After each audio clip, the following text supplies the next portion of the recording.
Once again, kids, it's Chime Time Podcast 30. I know you're excited because I am too. Coming to you live from the Fucking Do It Studios, part of the Hard Knock Media Podcasting Network. This is the Fucking Do It Cast. Coming to you live. My name is Brandon Chalmers, and with me is Time Magazine's own Jamie Angry Zen Master Noguchi. Jamie Noguchi, man on the street report. I am fucking excited. I can't even be contained by my chair. I'm doing a move. I'm doing a scoot. I bought the whole thing, but I only need the edge. How the fuck have you been? That was awesome. Perfect radio DJ voice.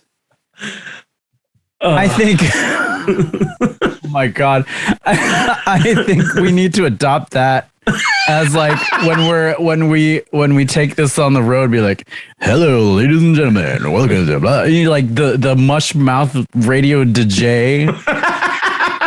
I think that needs to have a comeback. There's too much podcast bullshit of just regular people talking. We need the DJ voice. Welcome to the thing, and then the thing. Yeah, and then, no. We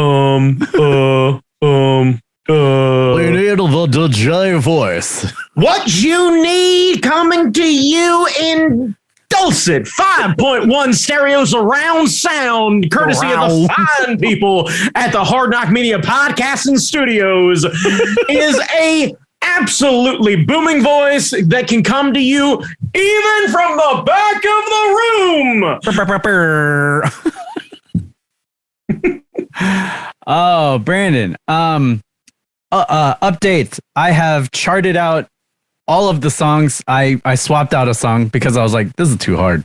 Which one did you swap out? The Michael McDonald one. The yes, Sentimental Fool. I was like, oh yeah, What a Fool Believes. What a Fool Believes. That's the one. Yeah, I was hoping it was either that or Peg, because like Jesus.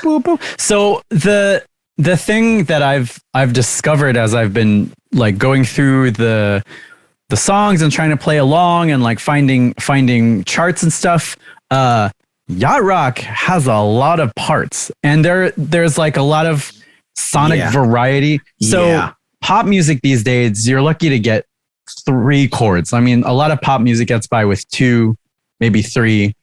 Every once in a while, you'll get a song that has 4 chords. Like, get lucky, you got 4 on the floor. You got 4 on the floor. You got 4 chords. But like sonic variety in pop music is kind of it doesn't exist. It's lazy.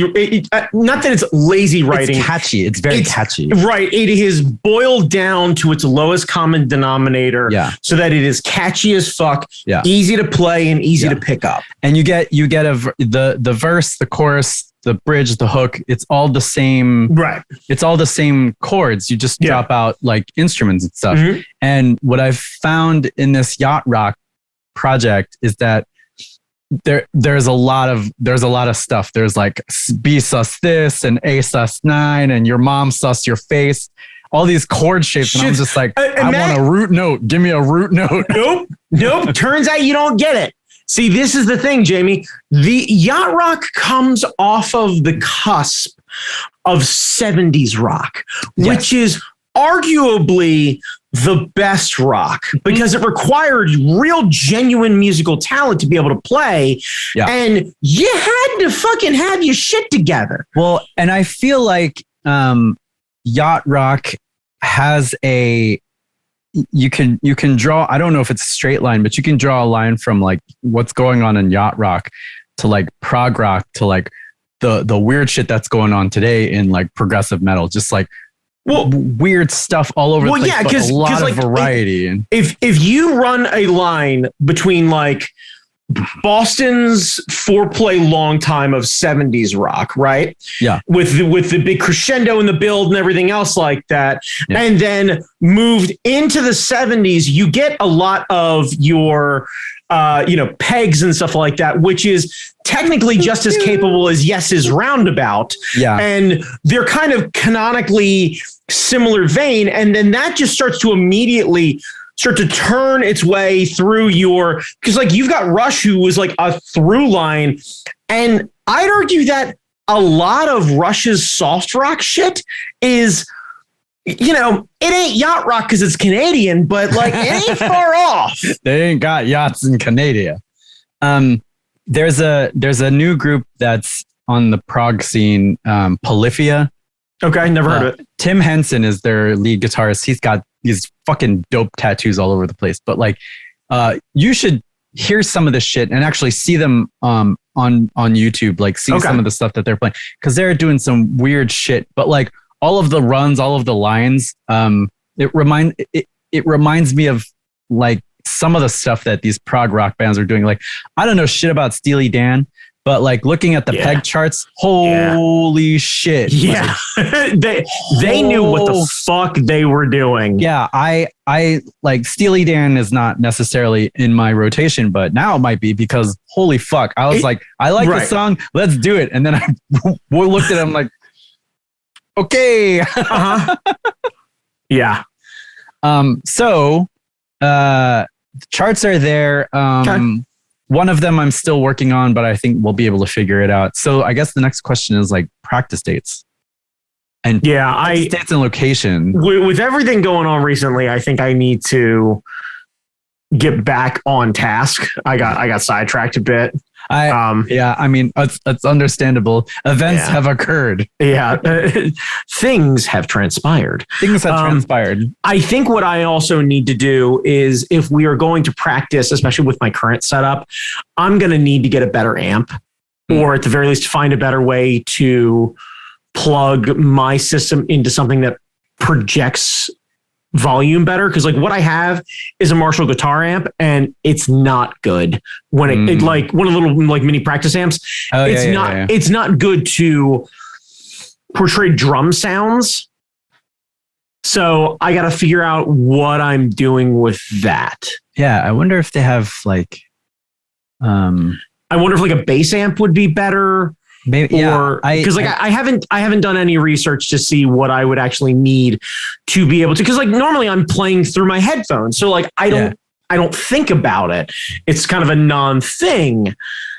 But I don't know. That's a good question, because I don't know. Like normally it would be like I'm going through the PA, or I would have a regular drum set and that would be going through the PA, and it would be kind of a non-thing. Yeah. But with the electric set, it's like, okay, what exactly am I plugging into? How am I handling this? Because like I don't have a regular stereo anymore. Like I don't have a need for it. Yeah, that's true. So we need some cheapo speakers. I could do that. I think I'm going to talk to my boss and see what he suggests of it after he gets done rolling his eyes about me drumming. Maybe you can borrow some equipment. Well, there's that thought process, or at the very least, a suggestion of like, what is a cheap, good place to start to be able to kind of, apply and. So. Yeah. So there. I mean, because reasonably, the speaker, the kit has the ability to just plug a line into it. So I can project out of anything. Yeah. I wonder if I can find a cheap set of like studio monitors or something like that might work really well. Yeah. There's some used monitors that I was looking at. But yeah, there's some cheapo options out there for like just monitors that could handle that kind of stuff. Well, monitors are made just like some simple desktop studio style monitors that are used for hearing that sort of thing in a real time scenario. And in theory, John might know. He might know. Because John's a big audio head. Yeah, I'm gonna poke the bear first to see where we're at with everything. But right now, I know I'm not gonna get much help from John given everything that's going on with their home. So I gotta figure out plan B. But well, he might have some ideas of product lines that are right in the range. But yeah, so charts are there. Now it's just a matter of practicing, because the arrangements are okay. But I think when we get it, things will change. You can plan as well as you want to, but things will change. Yeah, I also will have to get past the idea that you are going to be worlds ahead of me. So I'll have to just kind of take that mental hit. I mean, that's you're a more accomplished musician than I am, right? Like it's not even a dig at me. It's just a like, okay, how far is the canyon between you and I? It just, as long as you can keep 4 on the floor, we're good. Like nothing fancy. And yeah, no, I can keep beat, but like I'd like to be able to actually keep up and it be able to do. But reasonably, we could noodle around with some of the other shit that I know how to do, and we could easily just do the like, hey, what do you know how to play? And we can at least practice and get in the rhythm of everything. And well, and we can. I mean, it's a yacht rock cover band, but that doesn't mean we need to like necessarily only do that. Yeah, like you can add some flavor in there, like maybe one day we play Peg with nothing but like fucking tube screamers and just yelling into the microphone. So like, it's more of just getting used to playing, because playing by yourself and playing in a group is much different. Oh yeah, no, it's been quite some time since I've played in a group, but yeah, I'm sure we can figure out a version of Love Shack maybe or something like that could be fun that I know how to already play. And I mean, our warm-ups could just be metal covers of stuff, and like just nothing but AC/DC is what it's gonna end up having to be. I did learn Bust a Move randomly because I was in the car and I heard Bust a Move. I was like,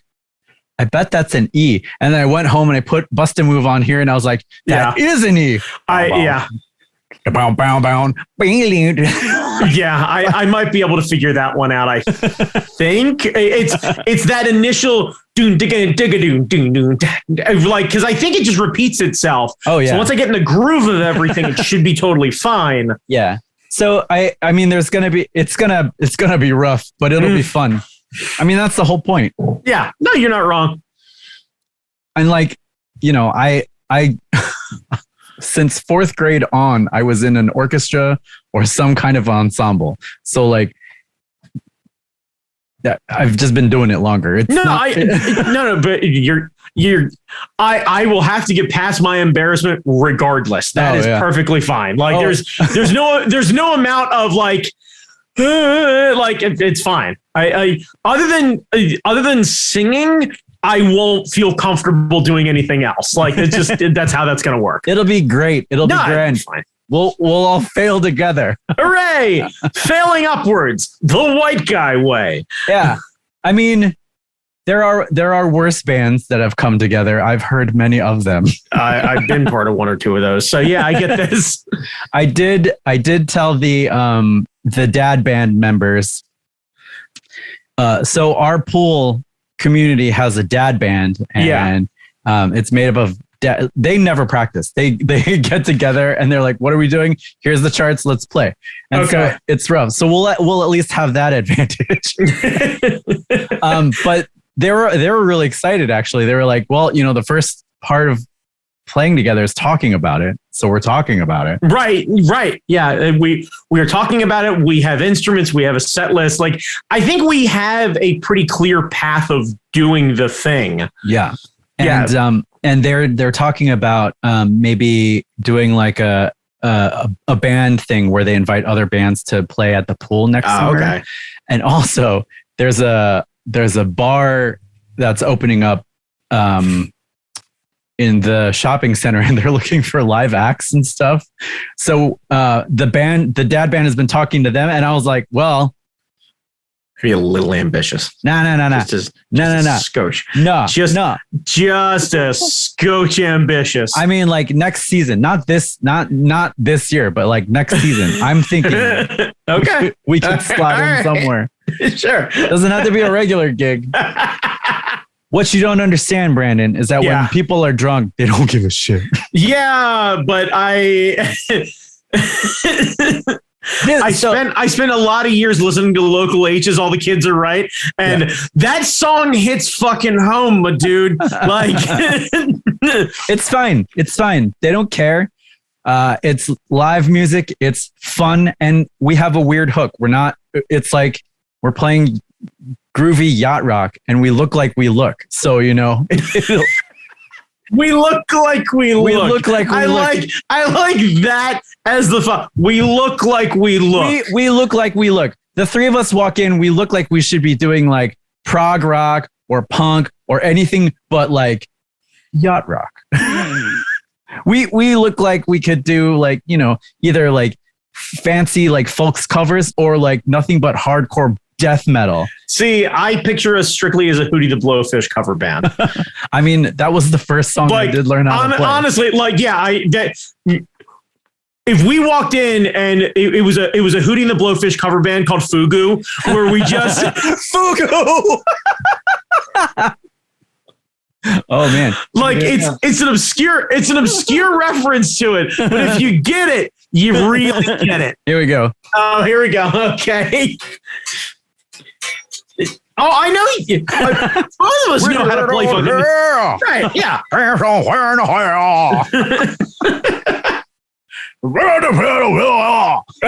That's the other idea. Is we the secondary band is No Words Just Emotions, where we just sing songs, but we don't actually ever use the lyrics. I mean, right? Yeah, we're built in to play a drunken crowd. I am here for all of this. I am here for all of this. Or that one that we saw on the Slack channel of the guy doing wet ass pussy just as the fucking B-52s. Wet ass pussy. Yeah, I think once we just get a couple of practices underhand, it'll be fine. We'll have a groove. We'll have a feel for what we want to do with it. And then completely abandon it and do nothing but the most fuckable covers of B-52 songs. I mean, the bed is on fire with passion and love. I'm into that too. Like, it'll be great. But the local dad band is excited. Okay. They're interested in other bands participating. Right, because they don't want to be alone. Actually, one of the guys in the band has a regular gig at like a bar or something. Oh, okay. So like, you know, there are gigging opportunities. Oh, all right. Should we get our shit in gear? Should we happen to manage to stick the landing? Should we happen to get our shit in gear? So I don't know about you, but I'm excited. Now I just got to figure out when and where. Saturday night, Dino's Bar and Grill. The boys are back in town once again. Your boys coming to you live from the Hard Knock Media Podcasting Network. It's Yacht or Not. I know what you're talking about. Is it catchy? Is it delightful? Do your parents love it? Is it the kind of music that you and your dad can both wear New Balances to? That's fucking right. It's Yacht or Not, baby. Coming to you live Saturday night, Dino's Bar and Grill. There is absolutely no cover because we're hoping people stay. Keith was like, so you guys are forming a band. There's a festival that's here every year. Like, sure. And I was like, Keith, yeah, we'll play it. I don't know shit. I'm all over festivals. That's exactly so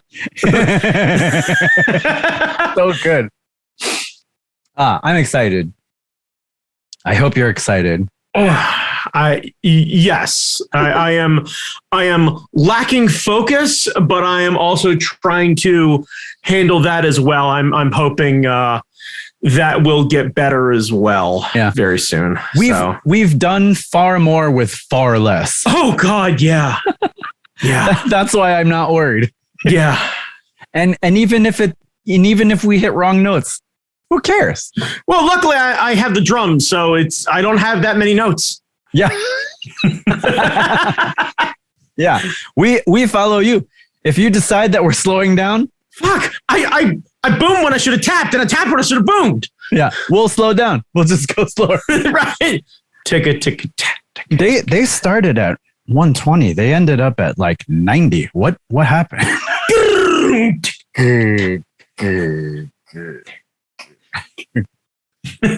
Yeah, there's Mag. I'm sure you know places that would. I could easily get us a fucking gig somewhere. That's not the question. Yeah, and I figure once we start, it'll be easy to like add people in if they're interested and stuff like that. So if we want to fill out things, or if we want like a person who can sing, as opposed to both of us trying to take it. If we find a real drummer and I decided to move up front, I'll Phil Collins and shit. Yeah. Or like, a tambourine player. Yeah. No, just I'm going to play the cowbell and just really explore the space. We need an interpretive dancer on the side, I bet we could get Keith to play something. Probably. He was telling me he was actually like looking at getting some drums himself because he was hanging out. He was somewhere and he was hanging out and he was like, Yeah, it's nice. Yeah. So we can do the 2 drummer thing, like head to head, have you both up front and me and Aaron just in the back, just like. Just he and I squaring off. Yeah. And that's the sound check, but nobody knows because nobody realized for an hour. And we're like, where's the music? We're done. That's it. The drums sound nice. Thanks. We're called Sound Check. Be sure to check us out on SoundCloud, which is our other band. But yeah. So I'll keep working on my stuff. You let me know when you're ready, and then we'll have to figure it out. We'll send out the call. We'll light the fires. Thinking maybe like second week in November, maybe. Okay. Sounds because I know we got stuff coming up and what have you. So yeah.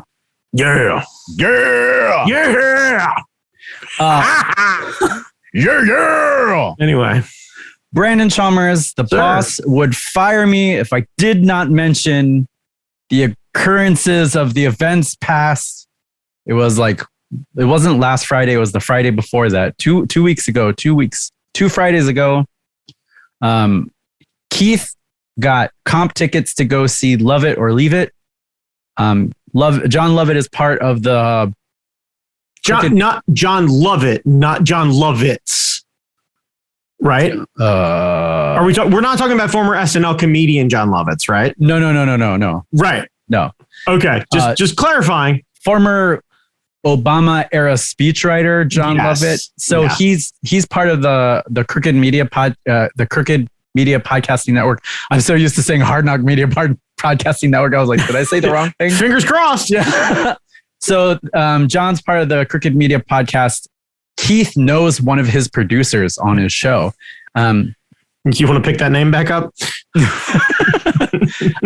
So he got comp tickets to go. He asked a bunch of us if we were interested. I was like, yeah, sure. I listen to them all the time.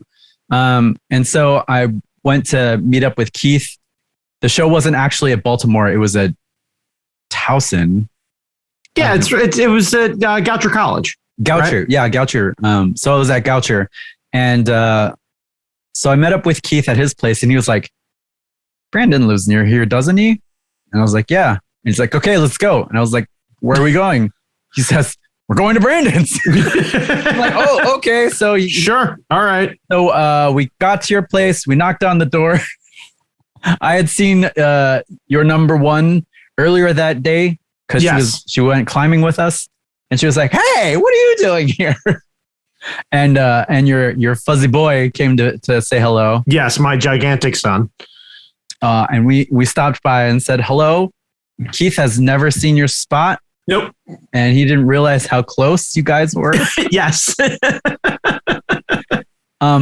Because he'd moved. The last time. Okay. He's moved closer to where you are, but he's fancy. a little bit farther away now. Yeah.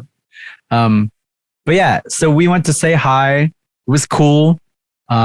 It's probably very random for you guys. Yeah, it was a little weird, but like it wasn't unwelcome or anything. It was just one of those like I was down in my office and suddenly I was like, "Hey, Jay and Keith are here." I was like, what?"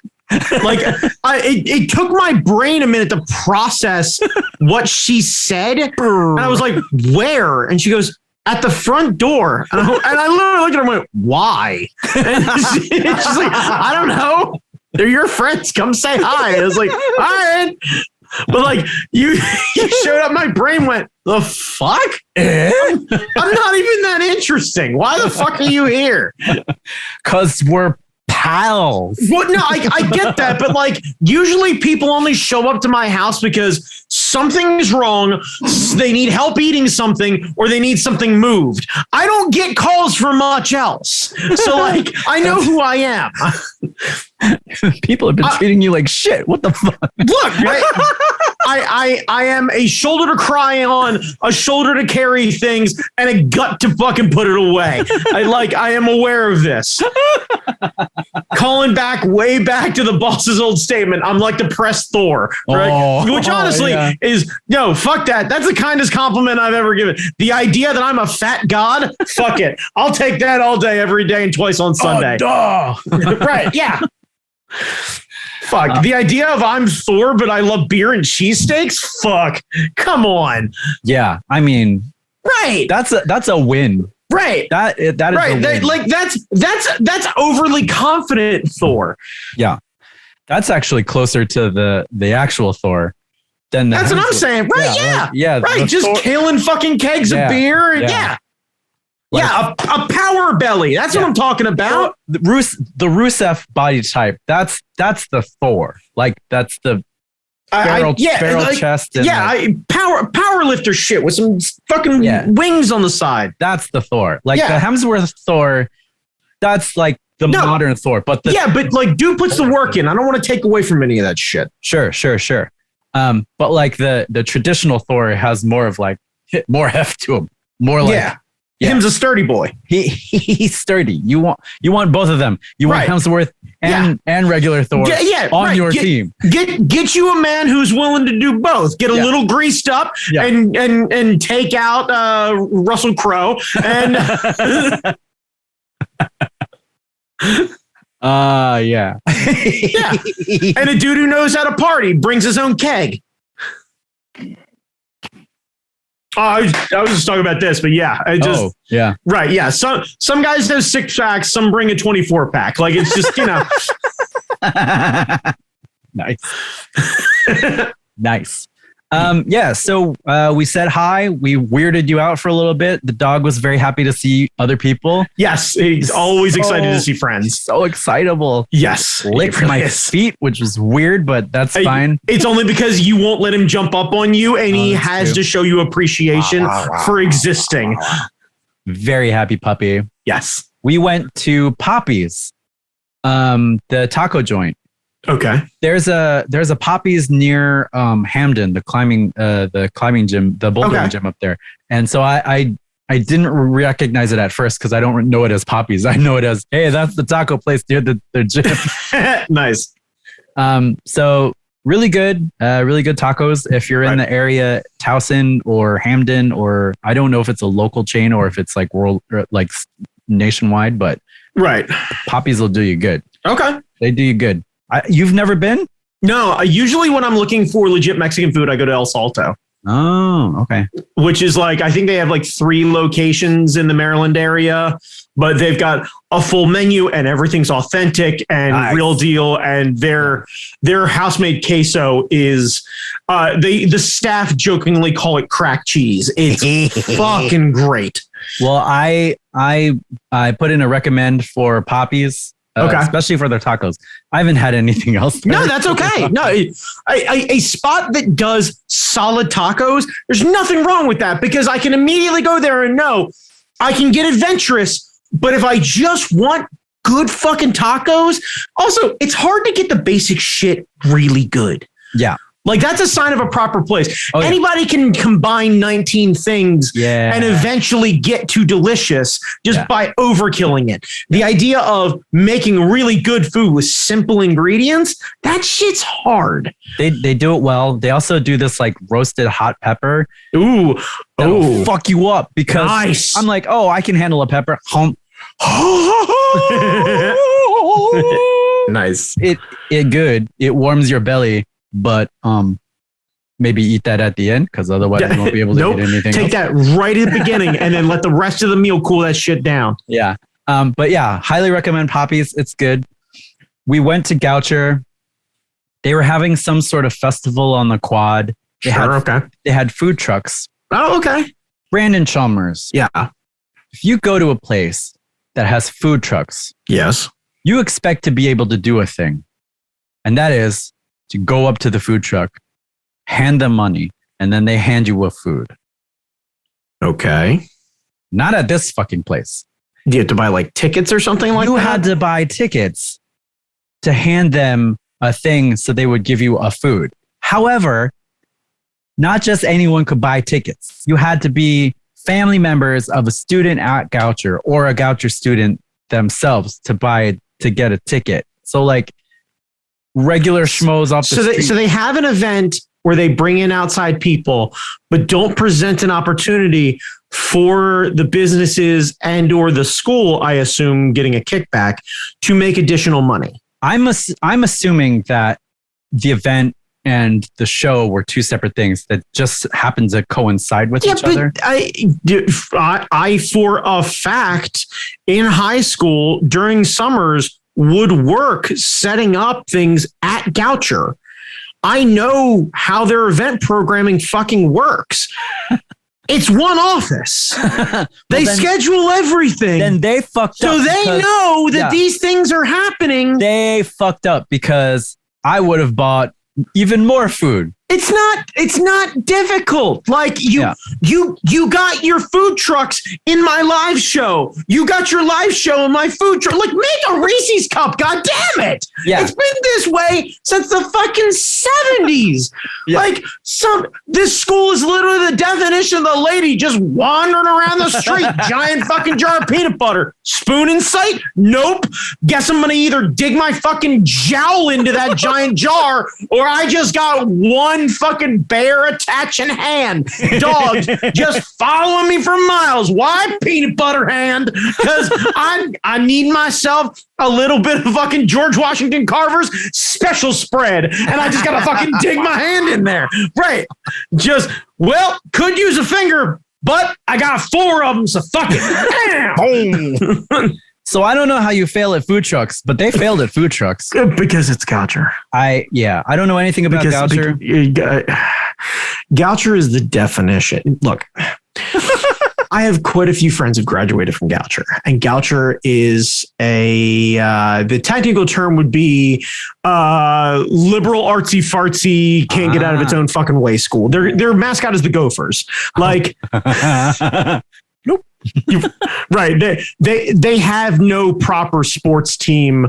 Yeah. I think the most full contact sports team is women's field hockey, which don't get me wrong, it's fucking brutal. They throw, man. They throw down. But as far as the other style sports or anything else like that, yeah, there's no Gophers football program to the best of my understanding, unless that's changed over the decades. But to my understanding, they don't even have a fucking field for it. So then they could have used some outside money for the food trucks, motherfucker. You would think so, but the idea of that school fucking up that basic principle feels real fucking on brand for them.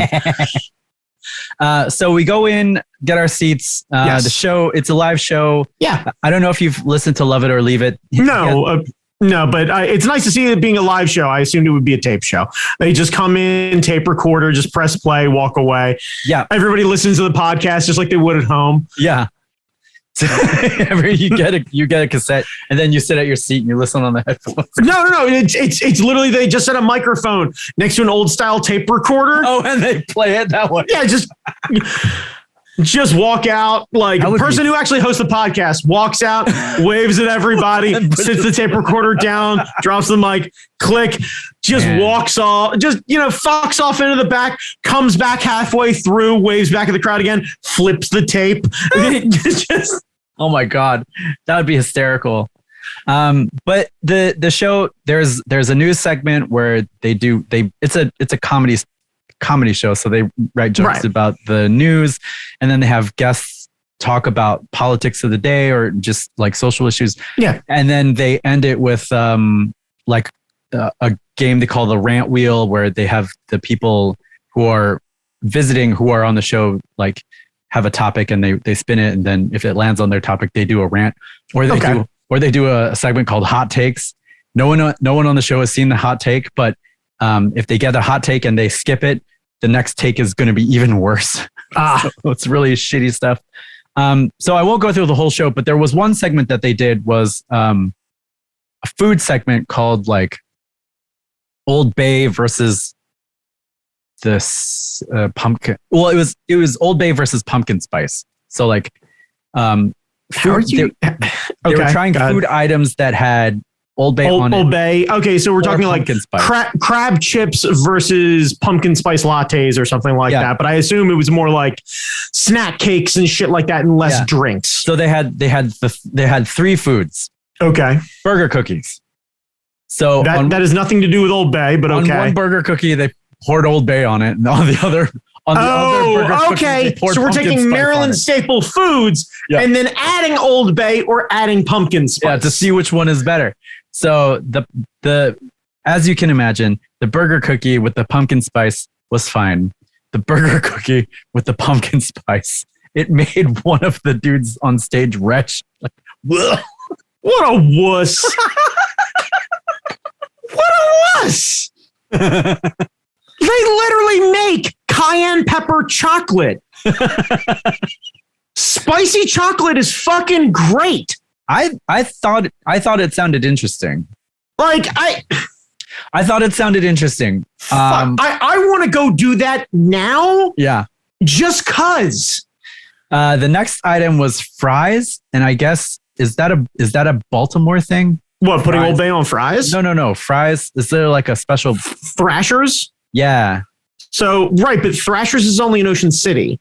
So if we're talking about French fries cooked in peanut oil, I don't know who does them locally around here, but I can tell you right now, the Goucher Kitchen is definitely not the one to go to. Well, they got a bucket of fries, and I don't know what that had to do with Maryland, but I mean, it is an Ocean City staple, like boardwalk food. It is an iconic.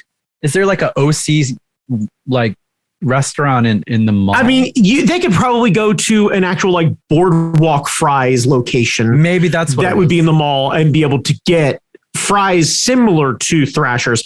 Please know though, it ain't the same. I figured.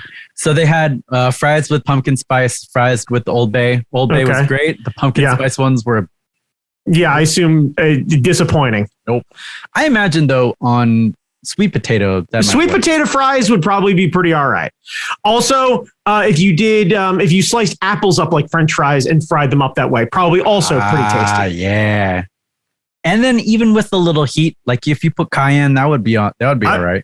Spicy apples. I'm here for spicy apples. Cinnamon's perfectly fine. Yep. But the second I introduce salt and cayenne, everybody fucking gets their fucking panties in a bunch. Like, fuck out of here. And then they ended with the crab cake. Now what?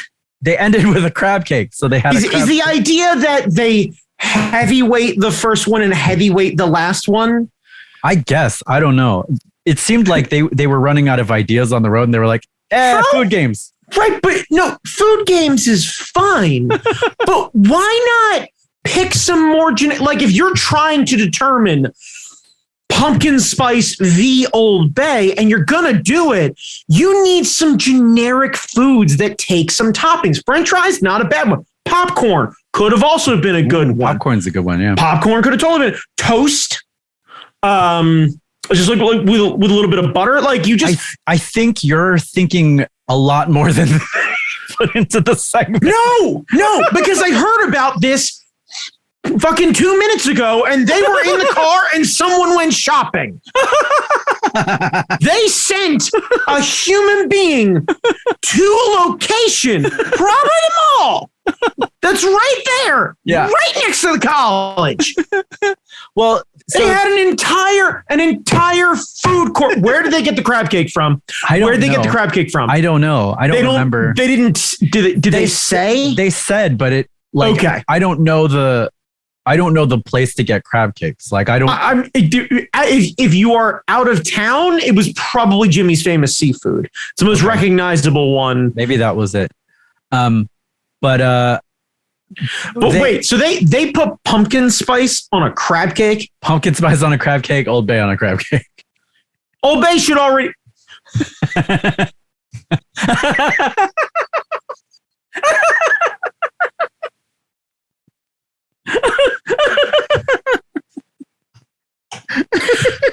So they had a crab cake, and then they put pumpkin spice on a crab cake. Yes. So they had a crab cake with Old Bay and pumpkin spice.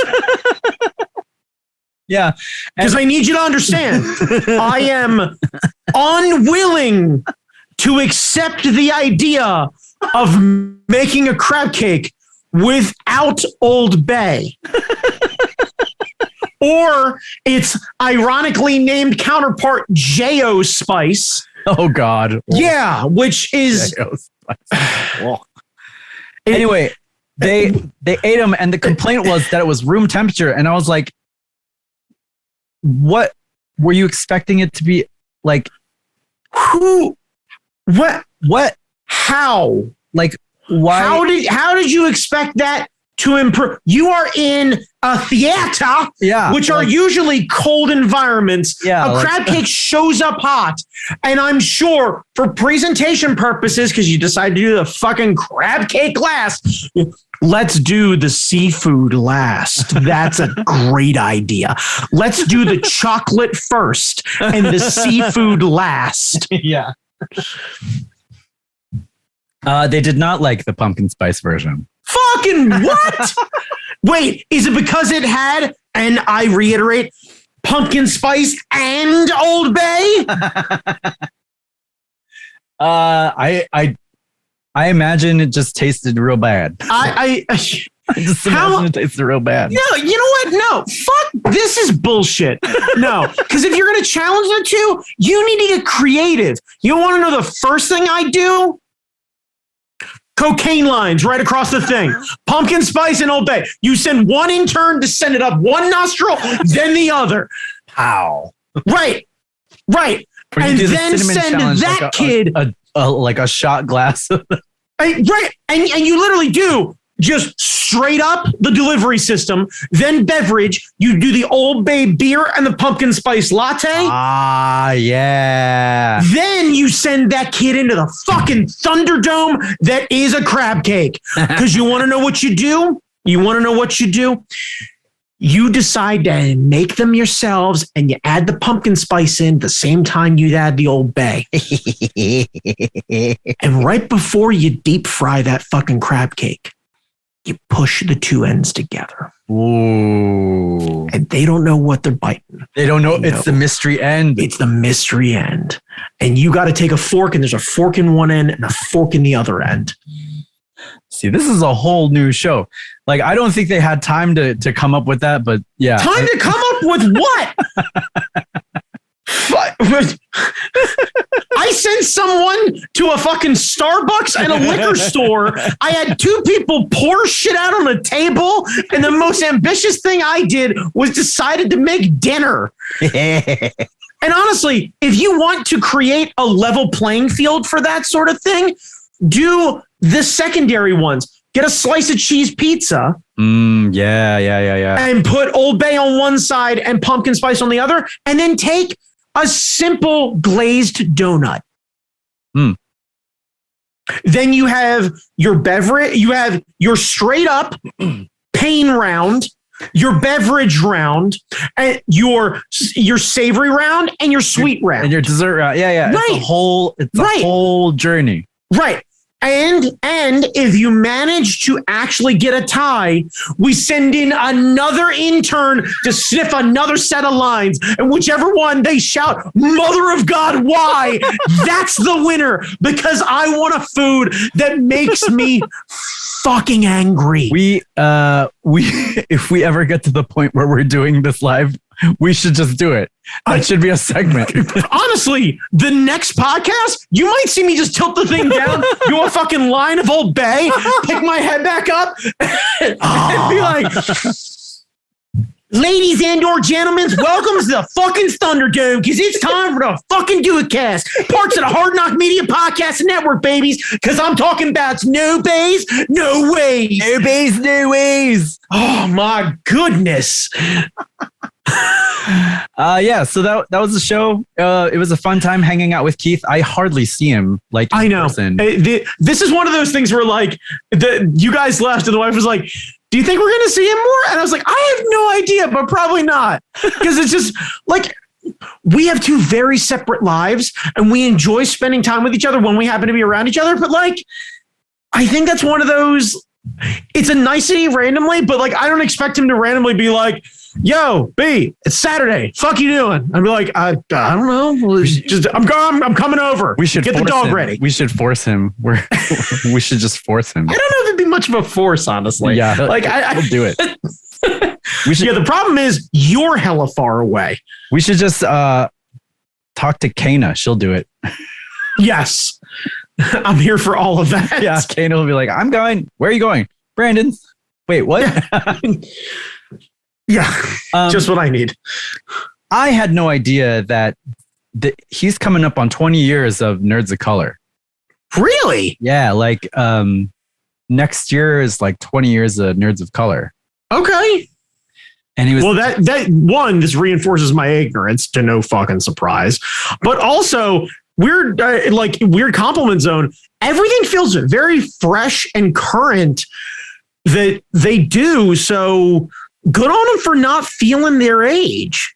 Yeah, I'm impressed. He was wondering, he was like, I don't know if I should go to San Diego, but if I go to San Diego next year, maybe I should do a thing, but I don't know if I should do a thing. And I was like, Keith, you helped organize a convention in a week. Like, do you remember? Fuck, I forgot what it was called, but there was a convention that was coming in that completely shit the bed. Yes. And then Keith helped organize something called WakamaCon. Yes. And that was in a week. And I was like, Keith, you did that in a week. For shit, sure, you could organize something at San Diego. Yeah. I mean, and it's 20 years or somewhere else. Or here. Yeah. Like what I'm getting at is San Diego's cool because it's San Diego, but you're also then competing with everything else at San Diego. Yeah. Why not make it a celebration of the brand? Yeah, I'd be curious to know where a lot of the other people are, because I know there's a heavy contingency on the West Coast. Okay. And then a handful of us over here. But okay. Like a lot of the other Nerds of Color are in the Bay Area or, okay. All right. in the LA area. I stand corrected then. I forget that we're spoiled by having the boss so close. Yes, we are the outliers in more ways than one. but like, yeah, we are. Jamie, what are you talking about? Huh? I'm saying everyone has a theme when they have a podcast, and we just kind of get on and talk about dumb shit. Well, yeah, you talked a bearded white guy into a podcast. Of course, I don't have any fucking direction. Exactly. Right. Yeah. Like, planning? Yeah. Where we're going, we don't need to be planning. Maybe there are a handful of people in New York, but I think a majority of them are like in the LA, Cali area. Okay. All right. I stand corrected then. By all means, fucking take that party out west. But yeah, it would be fun. Yeah, but what? Like, why wouldn't you? Yeah, that's what I was trying to get across to Keith. Right, I was like if you think it's going to be right, but like if you think it's going to be a boondoggle and you're going to waste a bunch of money, sure, okay, fine, be responsible and everything, I guess. But how many times do you hit a milestone like that?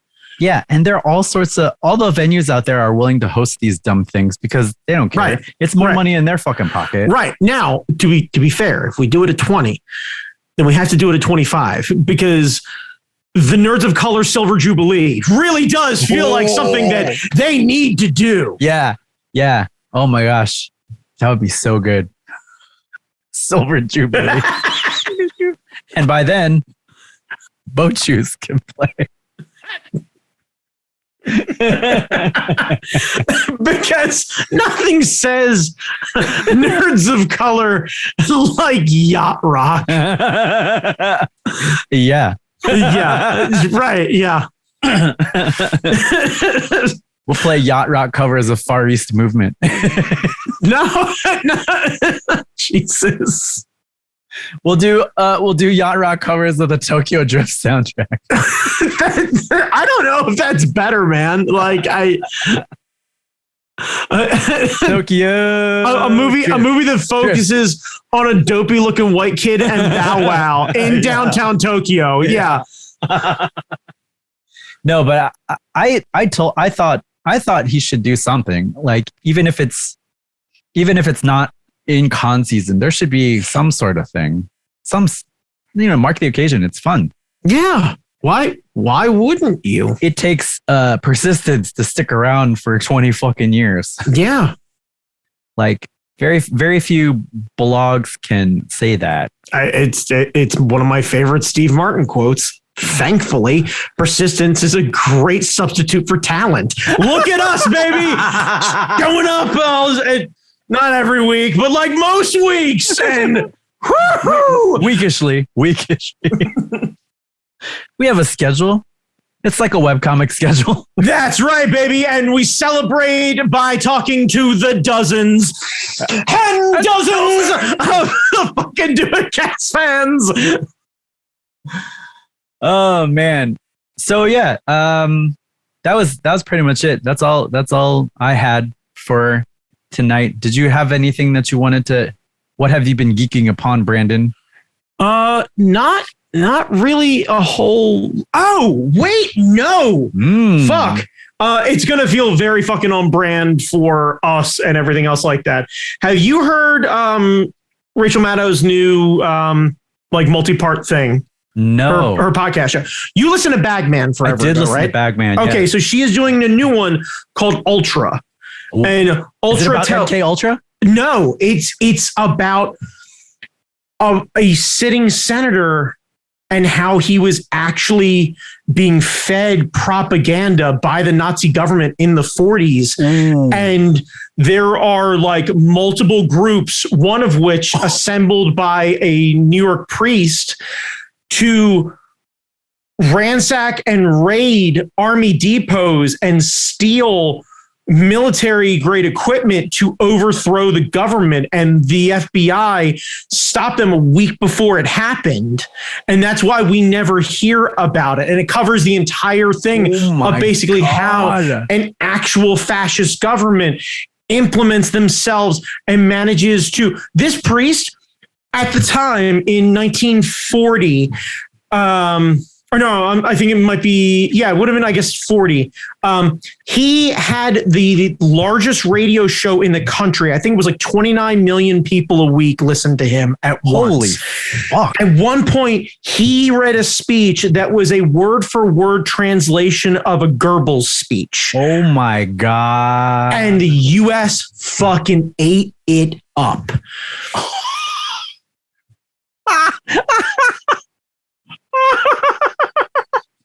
So it covers the story of all of this shit that happens, and then also covers the perspective of the people who helped break it up and how they managed to break it up. Wow. Because basically the idea is this is not the first time that a fascist, super popular person managed to find themselves within a cunt hair of overthrowing the country. And we all need to understand and learn from history, or we are bound to fucking have an uncle who votes for it again.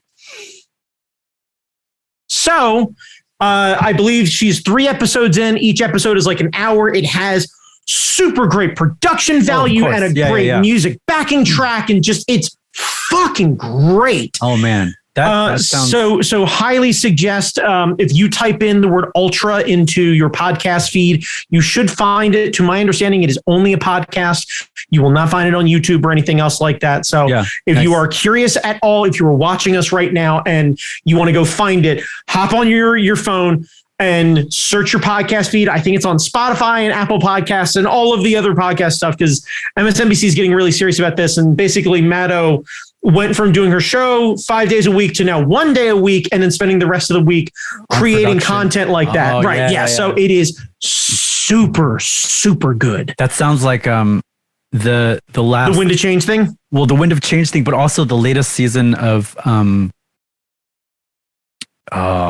Peaky Blinders, where they were talking about like the American fascists coming over from Boston. Yes, and, getting the ideas. And, the same fucking group. The same actual factual fucking group. Yes. Yeah. All of this shit. Yeah. Like literally starting with that exact senator fucking being on a flight with there's a 25-person flight, and on that flight, along with this senator who is going home to deliver one of these fucking fascist ass speeches to his hometown, are 3 FBI agents and someone from the Justice Department. And apparently the plane just randomly in the middle of the sky went from flying along to nosediving into the ground so hard that 25 people immediately died on impact. And apparently bodies were strewn for hundreds of feet in every direction. They still don't know why the plane went down. Oh boy. Now get this. This happens. The nation mourns this fallen senator, and like 3 days later, a reporter publicly starts talking about how the government was investigating this guy for sedition and treason. And not only that, there's like another 25 sitting Congress people on this list. And this guy basically is on the radio and he's essentially like, this is the first. And there are many other names. And I am left with a decision of, do I read these names aloud and possibly undo the government, or do I let the government do what it needs to do to fix the problem itself? And it's like, holy shit. Yo, why is time a circle? Like, why? Because we don't learn from our mistakes. Fucking hell. Well, on that happy note, Brandon.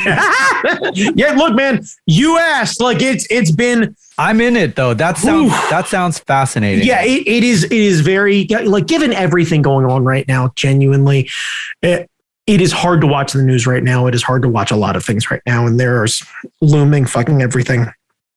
The idea of listening to a factual story that at least you know at the time ended well. So, you know, that's positive though. Like, it didn't take happen. That, Hitler. It didn't happen. Yeah. Right. It didn't happen this time. So, you know, sometimes the sequel is way shitty. So, yeah, I know. But, you know, worst case, this could be like Predator 2. And at least we get Danny Glover this time. So there's that. Like, I don't remember the plot, but like, I remember the costumes were cool and there was Danny Glover. So whoever America's Danny Glover wants to be, fuck, if Danny Glover wants to step up, I'm here for it. I had a friend who lost his mind when the Predator shot the thing in the meat house. Yes. He was like, yeah, it was like the CD that popped out of his arm and it went boom and it cut all of the meat and then the head. And then he was just like, he could not stop talking about this for fucking weeks. And I was like, you're right. That's pretty cool. But I mean, it's not 3 weeks of pretty cool. People set a low bar. Yes.